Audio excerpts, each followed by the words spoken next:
Ebibiina by'obwannacewa okuli ekya Uganda Debt Network ne Civil Society Budget Advocates Group kiyite CS-BAG byagala akalulu k'ekikungu ku nsonga y'ababaka ba Parliament okusasula emisolo. Kino kiddiridde ennongosereza mu tteeka ly'emisolo erya income tax mu kawaayiro akabiri mu kamu akaawa ebbeetu ababaka ba Parliament obutasasula musolo okuva ku nsako yaabwe. Ebibiina bino bikikkaatirizza nti buvunaanyizibwa bwa buli ssekinnoomu okusasula emisolo nga n'olw'ensonga eyo ababaka ba Parliament obutasasula misolo kibeera kityoboola eddembe ly'abo ababalonda. Akalulu k'ekikungu ke kasobola okuggyawo okulumaŋŋana era nga byonna ebinaavaamu byakusibwamu ekitiibwa. Bateekako referanda babuuze buli Munnayuganda yenna emukiriza asasula emisolo bwatasasula.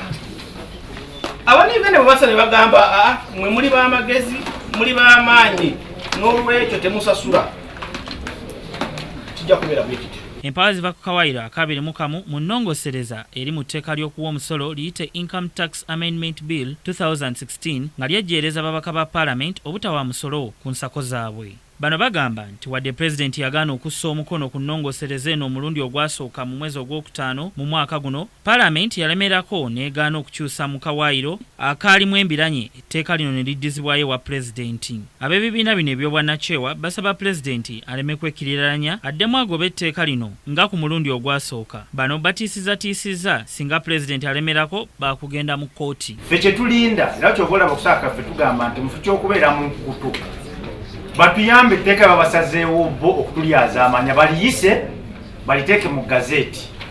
Kye tukakasa bannayuganda nti ekyo olunaggwa ffe tulinda ekyo kyokka libe mu gazeeti.